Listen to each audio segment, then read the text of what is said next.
kan thenom pa zirtir to pa zon pung som thum parukna chiar chun zamang thuma kan nei lo na varai to ve o ma se thuma kan nei hian tataka thuma kan nei don lo thuma hi kan nei ngai lo ni ti tal hi thuma kan ron nei nge nu moi pui te in chu kan thlenga para ho chon an lo ti bor bora nu moi pui po an lei ka puya chon thuin a lo ti ve na sa khop mai kai le rote chulut phain para chon in va han rei tak kan khoin hel photami alo ti ngal ruate chuan thilpai mo kan ti ni mai ni alo ti vata para chuan heti hian kan tlai war hoi thak don em ni leng veila tin nui huwa huwa nu moi pi chuan ka kho har min ron hem ve doni mo ka tia alo ti ve vata para chuan o cha khai te kan la veng chu nui suk chuna te ya min ron siai suk wani chuan va han che sek suk tak alo ti luka nu moi pi chuan khoya nge moin len vak chuanang dil zawa vakal suo tuna nga chuan nom chen nan mangania mi kholan tam thin sia tuna ri chuan solai mun chu waime lam te pon anda free ri deuh to pantinia ati zat zata para chu meng pho ngal ruwa akal chak don ti ka sia roti chuan lalpar moi kan kal don chong lo eril ru kha phim ram ro se ti in nui suk chuan lo fiama para chuan oi chu tiang lam ka lo ngai tu lo shim kan be thel don em ni ti lam bia thuni ka lo ngai tu zo kanun ram ka hal ral vek to kai para hi mi thar ka ni to tin nui huwa no moi pi chuan ani in chu chak vek chuan han chua kula dar som pakhat man ron thleng leng chu kan khwa fan tur tak om chuang lo alo ti ve nga zata kan thian li chuan kan in phur chuaka para chuan pi som in lama pan ngal roti chuan kha karin lockdown chia tin kan zui zela soilok angain pi som in bula chuan kan ding chat wani le para chuan hoin ti ve le zuk lo chuan atel lo hi chuan a enjoy ve tak thailo dinaron nui sun kai chu ka duri lo ania kan chung ko bawro ka rit lutuka ka tiringot para chuan chu tiang huna chia te chuan heng hi ti sek hun alo ti ve le kho rote chuan para tiringot jesu mi feeling hi engmai sha thiam ngai lo ti in alo khak ve ya para chuan o soi miao lo chuan hriat thuam hek lo tiro zuklu thua wangu atia kan thian ho chuan pi somina chuan kan lu thuka no pang tila tlai rol chuak tran tir hawan lo om suak mai mak kan ti lutuk an ni ang rolin chu tiang an lo ti ve ta for mai chu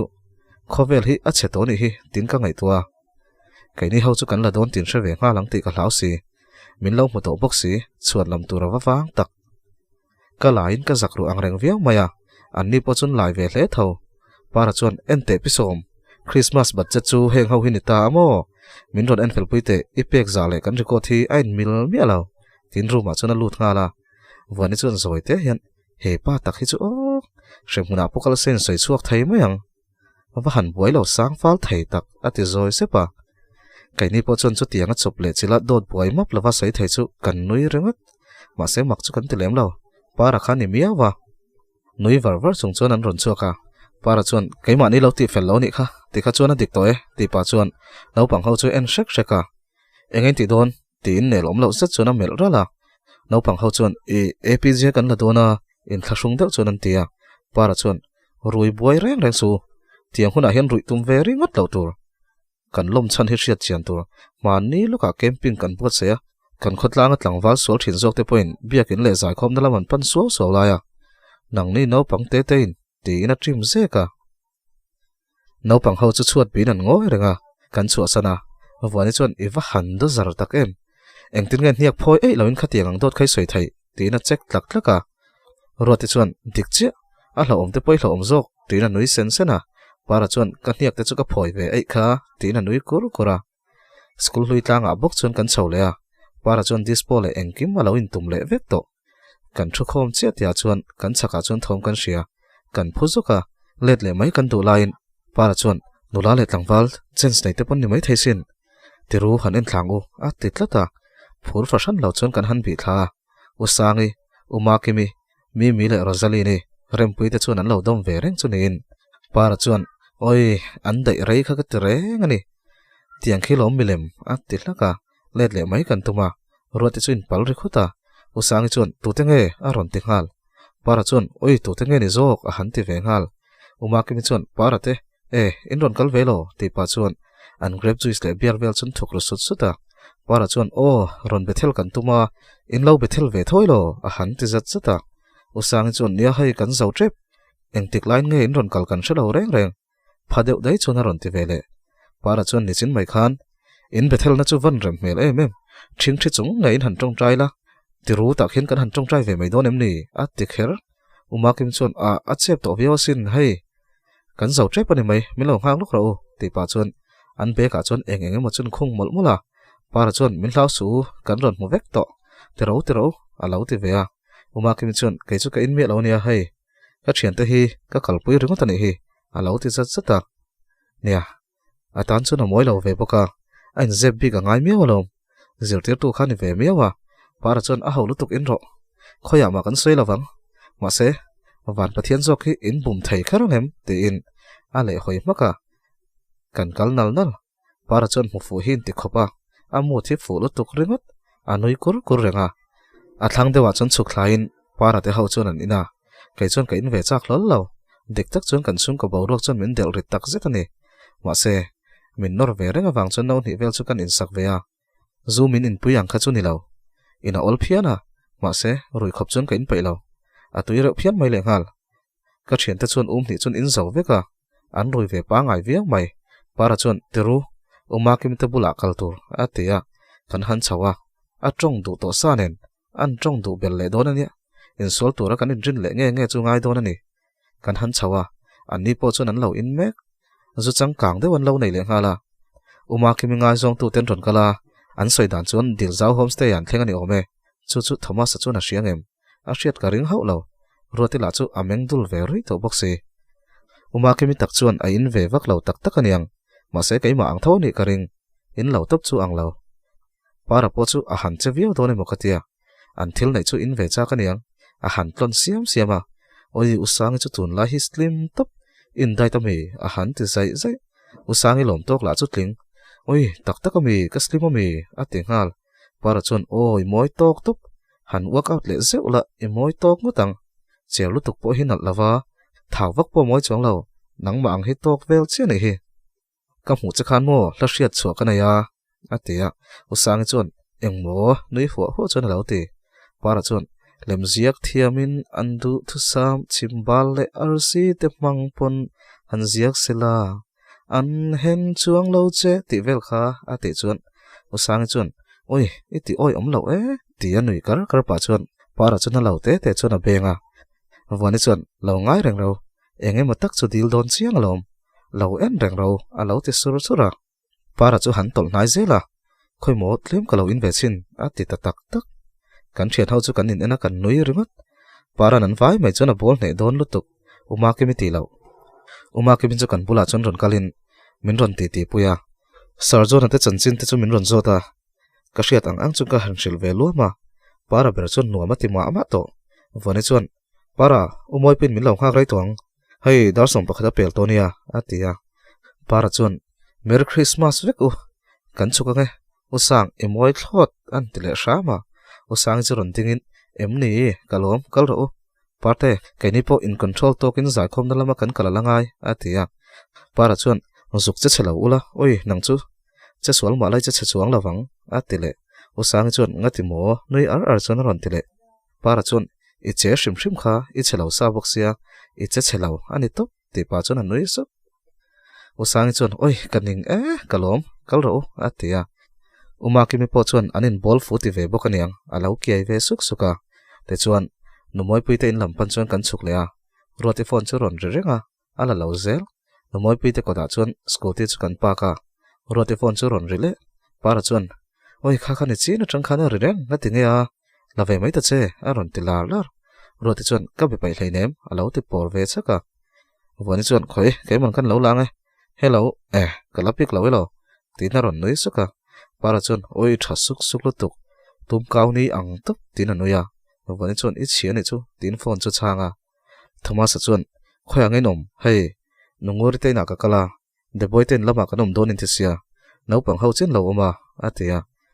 roti chuan nau pang ho nen chon mang se ti nia alo ti hluka kai chuan anu khana shil lo chemi numoi pi te na kan lo shil ro ka ti kha lo chho ro ka ti a Thomas chuan ngoi ro ka lo chho lo mayang arem chuan ro ti kha ka lo biang chu a ti le a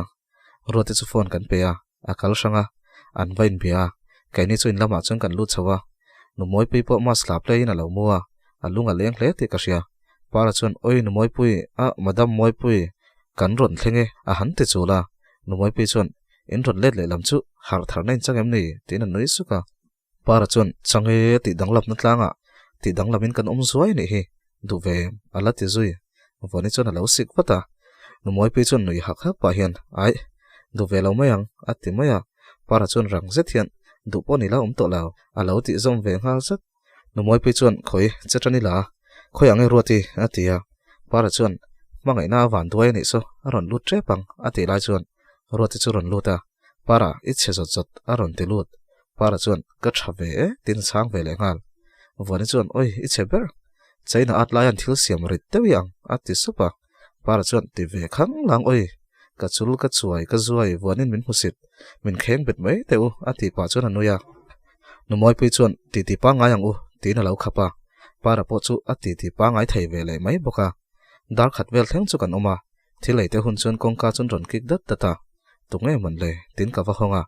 rote chuan che khopang ka so mani mi alo ania ati kal pona chun Thomas chu kai chap hena ron dinga sorry vek u aron tilut para chuan ti ringa enge ron sorry via mal chan tur om em ni alo ti ngal phatsan kani aron tiluta kai chu lai ka puya chuan numoi pi nen chuan kan ti tia chung ko chung chang te kan soya numoi pi chuan a zel dan tur a hria thiam lo thu te soi siam siamin ka chola hun trep to a ai zol lama hian kom chho mai do ne mani chu ka tia fela hi hetiang ani chho zel chuan in te huan ram te po hi ain kol ve thei mai chu karinga te in amalam zela aum dan tur a hria thiam lo thu te depression na ina sat thu te min shila rei tak chu kan ti tia kai po karel ru a chon kan chung ko ngot chu ama kanom dan tur ka hria thiam bik lo ni ma se chung chung chang ro chu ka sai chuak ve du lem lo rot le Thomas chu pona chon an in ko ma para le vori chuan in nial ngar ngara vori chuan para ti ming pu mi pamel that tak kala mulo alo te zat sat para chuan vani ti ming pu reng reng hi ming class ani ngai lo en reng po vani ni om ngoi nan pu thin thian ho zinga te hen han enila so chu vani ni shim an ti ngal chat thai zel vani ti hi Greek tong chuan avros ti nia aum zia chu belmong tina ati chu numoi pi nen chuan kan noi suka vani chuan para ti hi latin tong ania paros ti tanga la kania aum zia chu tuai sek tina ati ve poka para chuan ido zarani chu ati muka numoi pi chuan noi sun pa hian ti ro roti te po chu va kaulu tula ayangu kan tlaiwar do ne mo don lo po ni la por phata tha aron te sarjona chuan akha tokin an hun man dan chu min ron thon renga an chung koin an manga tunang huna achung te bula dana chung ko ngai sak takani ti chu hriat anin chunga aka zennu hruai ti tenen khan thilan ai hawa para le hruai hi anin beve tak taka bialnu nei ve tak don nge ni kan mu lai chon be ngai mi lo angina oma ma se sarjona hian anin biak na sat thu min ron hril ve le zuk thin in ngai zong tak chin se ka tingut ani roti le Thomas chu kan va kawa an ron luta Thomas chuan karon ai ve lawang at titlata roti chuan ron ai mai ro khati khan engma fel pha don lo ati muka engen boina tak chu shelo maila Thomas chuan har sat na nei ni karing thil chu kan ai hawa kan ai zo chun rei lo te kanom le a ma se anu ka ngai to deuh thuta ho ka tuma midang po chuan I ho don chuan tin an tum ve le veka dar ni le chan ve vel chuan kan trin ta hloma nomoi pe chuan pon thleng min ron thla ka kho harin ron hnem chian khop mai kalom lu tukania tin para te nel chu noi le a u fel le ure lan ron chau ve chia zai khom po kan bang chia thil ron ai ve kan tuma sin an ron ti nomoi pe chuan kanai bang ala kha ati rol chuan para chuan bom rang som le pani ala bang vai ve ro kati mai maya iso khan nga tinge khati vak khana ti pun le anei khop khan ti mai se bom rang som le pani bang kha a hing troi chevel mai om sia ati rol chuan roti chuan lalpar moi khati yang piam thu tho nan mang je su tina lo khak o ania lom akal za ta she om tho sia anin dai tok che khan han ti mai se thanem ngai puina ni chu tina nuya voni chuan nanga thanem lo ngai pui kha ngai lo tina lo khak vele cái chú cái main kanin lama chun ka chuka ruati le Thomas anin phura vorin para ron thla boka cái chú katlang hala anni pon trin ngalin ka ring kan kot lai ka thlenga sarjona varanda chu alo eng teng tenga a thut na thin chu lo ruak khana a re rui mai kamit thla chon thing pui no domin min lo nui var vara terote ivaleng rei ve tin min do fiam le a vain mai hi Christmas chu ni to a abiang sumlang kala min noin Christmas si bai terote tin kan hara ron piai le se ka hau to lawang mole a thut na thina chon ka va thua thasik wang lai ni to bok nen a vot via mai sarjona nen chon kanin bia a thut na thina ka thut thu te chu ka soya ka ngai thu te chu ka hril siam siama ani po chon min ngai tu ve reng thu te soin a ron zin vat tur thu soi boka a vot e mai lutro idam lawang atia pangchang tak chuan ka ngai lu tuk chia ka dam lo sa reng to ka dam doi ka be mek se ni hi ka ti chuan ani mo idam doi hian in chunga un turin a do chia a ron ti zoi supa kan valu tange mu to la ka ti ve boka o mu thil chu ka du to ma se kan la be zo yang che a ti tlata minute som ve lai chu kanin belea eng tin tin amo chu zan chu liama Christmas aron her chuaka ka puitling talu tuk nge ni Christmas chu hauria hian ka sia kim lo a tlat to a mana Christmas kha atluk talo ria win ka sia anu chon kan artui lai chu talin asiam mol mola kain archo ka pe boka kom saka tang chon no pang ho chun ron tlan thla an do thak toi sang sang te chun ron keng chuaka an ri chel chu la chu tiang hun lai chu ka nga ya kha hun lai Christmas kha alo lim berari kha nu chu chu min lai sakro kan ti mai hun lai kha angai riau hian ka thin chutia archu pek pa thil sang sang ka ngai to lai chuan ruati chuan ma to ka min ron kola I thau to em a ron ti o archo ka pe dai to min varon ko jing ve tin ka chang zom le ngal hei uma ki mi hian min ron chua chal ze ka Thomas a phei chu ka hril du lo ni zan khan uma ki mi le mi khol pakhat in zuya hmuwa dilzau homestay a khan an lo vakal le ni oma Thomas an alo va zui ru ni oma a ron ti chu chu ni mo ni zana a ron kul em san kha tin ka zot le ngal cái mà mình run tem chia mà à phải lăng ngay giống rồi mình ti vàng anh à nắng mà à ti ra mình tụ anh ấy ôm lava té run tia à run rồi bốc xia cái dàn bốc vay khát cho mình lúc quê lỗ à rồi lúc tụ ca à qua tara cái quả cháu à tụ nạp pola mua ăn caring tí nó run sấy duy xiêm xiêm mà ô chú lâu nị ta anh ấy uma cái mình cho nó run chuột chảo rồi ngất chân che tin cái giọt lẹ à ô nị dàn khán cái nín musia Thomas à chuan cái mà ní soi vàng à lâu vazui rồi tụ ra ngay nị chú an kal na hun tur pok shelo an kal ti pok shelo ka soilo shim shim poka anin kara hian buai poka du to lo shim shim khania zin kara min ron an khum vak chu kana ve data tin min ron thil siam siama Thomas po voina ho chaw tu mani ome a ti char chara kai chuan hotir su dangro Christmas ni em ho chu thangai lo i shilani lo photan hu enga ma ngai su ti boi chen tu mani chuan kan vain kan khoi veang kanin sual loi loi nga ni mai an nep hlom nen ka ti bor bara geng kan ni hi chau mai mai chi kan ni lo te ka ti fiam vela kain thau sak vel mek lai chuan anu chuan van ming lian chuat ron noto a ron ti lar lara a eng poni se han geng viau mai la khi ngori khian kan geng hi enga ma ngai lo chuat no turin min ron ti le to Thomas chuin khom turin ron pan la ron in phul phai ro keipo ka thom nu thar nen in khom ka phur thak to sarjona om lo boka kan ler hiam ange tin ka uang zuya phone chu kan da in lama chun ka chho nga la kan chat fel veka cho te kan nei pe nu chuan chung in khom na te mang zo in cho chu kan kil hawa kan ti ti pa mol mola kan chung ko hi chu choi lai po hian ngoi rangin kanom ve ngai lo kan ti tharania anu ber hi tong siam siam zela a chang lai min hawin min zil le boka anu tong kama tang chuan kanin chu kan thla deuh tran nin ka sia kumhlui thla zana i thian te zong zong som la kanina in tu tu kan ei khom to nia tin noi chu shila noi chuan yes tun tum chu KFC ai veng u a ti mau mai kai chuan khoi KFC nge kan ayang kalau ti hluka noi chuan au pa pari ai zol tang lo ho khana siam lo ni zan po khan bazar ko na khan anin phau chuaka an sal theilu tuk kai ni pon pakhat kan ei ve a atui rap thak tin ni zana hun man dan te chu sei luama chumi zo a do thak chung chang soin alom thu te alom lo thu te soi treu mai cho kan ei khama kanin siama ruati le Thomas an rorin phur phaya an vanin me dun reuh tak anin ngai zong mai thei loi moni tin ka ngai tua voini anga chuan dear zona nen biakin lampanin kal dun vela ka scootin phurila anom donen ngai tuari su tin keima le keima chu kain hrila ruati le Thomas chun ron thlenga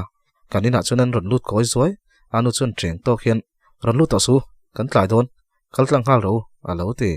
ruati nen chon kanin ena kan nui suk Thomas chun a hriat thiam lo mel lutuk para chu ka pan chawa anlu kapuya chun smart deuin nilu malo ai hey local ro kalang ka ti ro chun varon thleng har tak oi kaluna lut tuk le hala kalu hi kezi sari angvel ani a rit lutuk ati ro chun roti chun en mai kha chun kezi somvel om chuni kha alo ti ve khau para chun lo ngoi mai te kan hial pe lo che kan ni luk mai ti le scooty nunga ron chuan chu rola roti chun engeni zana khan midang ta nen lam ewati pui chiam vai ni I cho I lep kalom pui che ti ina ti ela biakin lampan chun kan chawa photo bodan siama chun thla kan langa la para chun local ru kan thian ho baka tina hoi kola wani lotel vete aron ti khera wani chun ivan zak lo tak katel pailo tina ti taw para chun ani chun lo metal te atia wani la chun enge ni hriat ni metur chun ron kal ve maya para phone camera that bera wangin kan man tira kai chuan lalpar moi group a khan ron post ve wat thin ro a huna hin kan status man lo ve zia tin ka haw hala kanin posa roti chuan Thomas lo la zok te wani ron tel ve ro enge tuna taka para thu sai chui oi emema tin wani chu awa so min local tam lo hun don ania kalo ti ve boka wani chuna du tlat lo thla chu la mi an ron kal khom tam ta ka wang chon kan lu ta uma ki mi le sangi mi ta thian ho chon min mel rum ngang bai engma kan ti tel top si lo min chau le ni point an ngam chu kan ngam ma se tu na ka feelings ka ngai tu hi chuan lung len nen in sol chu ka chak vak lo ni para phone chu wani chuan biakin chunga pe a para chuan atlar hnunga tang chuan oi he nu hi chu ka chum nang deuh done moni a ron ti sur sura ke chuan enge ka ti sup wani la chu ngai sak lo takina tong trai mak rote nen chuan para chu kan ena a phone chu ron tilang oi kan thalak uluk to ka kanin post ve na zong zong chu wani chuan a du dan dan in a lo la kol chu nin kan ke chote kan chal chin te para chu hnai tok te na lo zuma oi apa nga in pakhat ma la lo kha wang khani mu a phur em a tong trai po chu tong trai der vek ti ka sia ka va sik soka anui su banai pe thale vekang ka ti zoi su pa kan tong ringam bok si lo roti po chun he nu chelu tu khi chu a ti zoi su pa in khom te kan banga dil zawa te leng vein engkim mai chon sar zon anen kan sul nu khamin sia chotira ala rei lo te lul nen tiang em ka ngai chu ka ngai te thalo hial zok dil zawa tui varak leu chu ka thera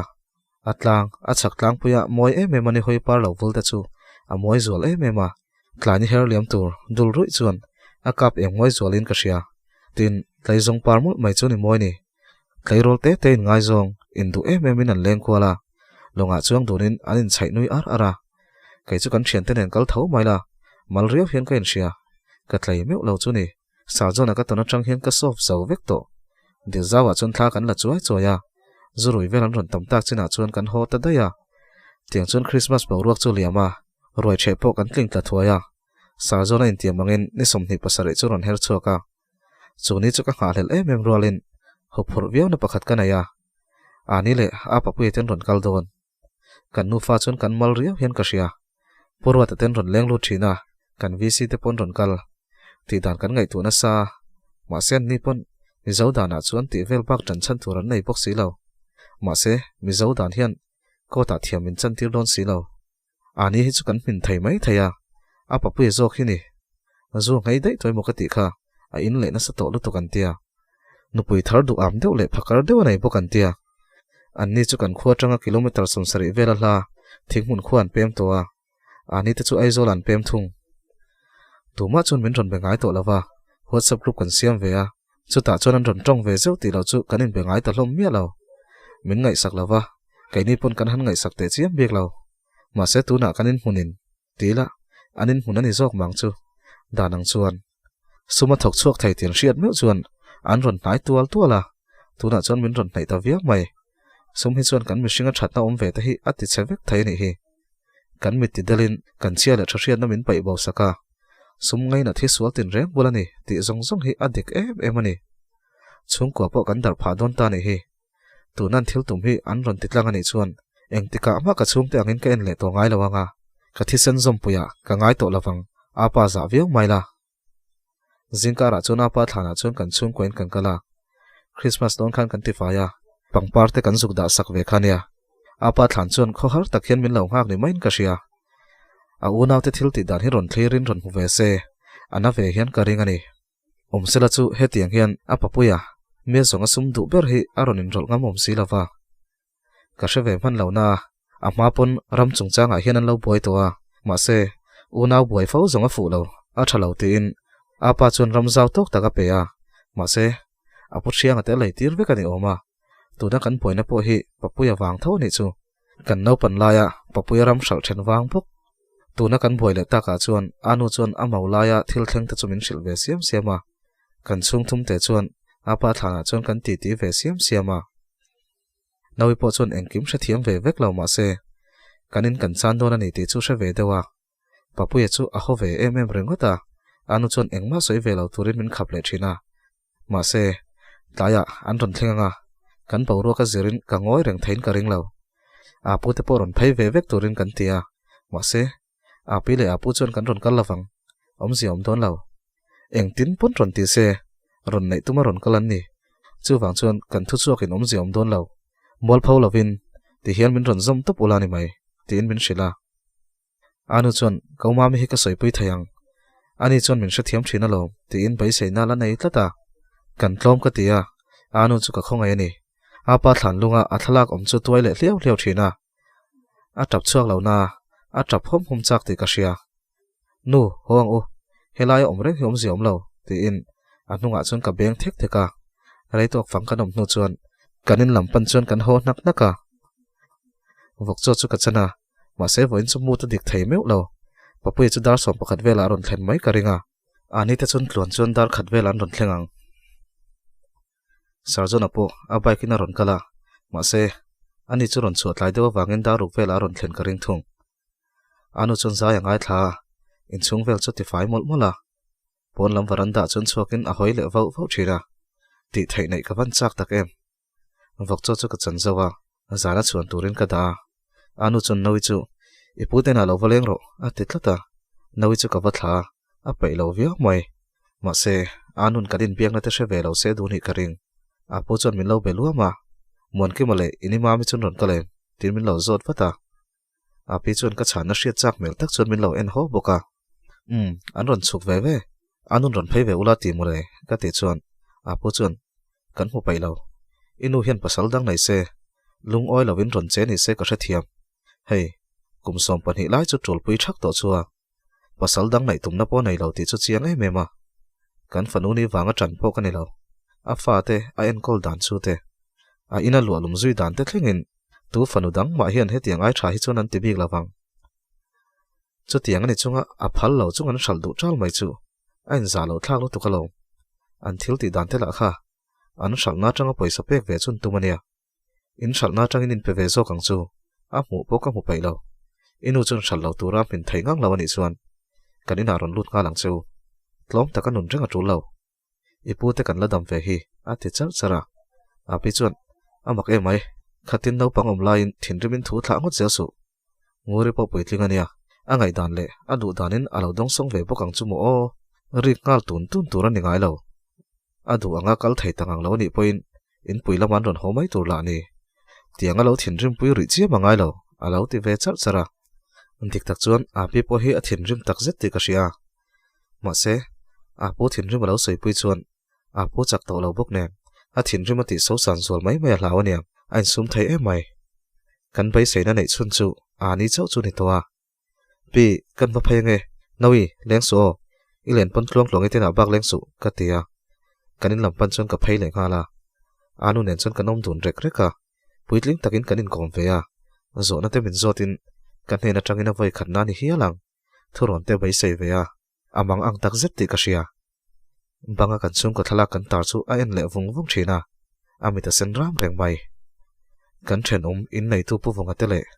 kan kum thlang te line an huan le anin pun zong chun sal fai vek to me sia kaini po chu min nei sak nei chun tumin ka ring ani an soi danin papuela suma mu to chuna a vek thin sia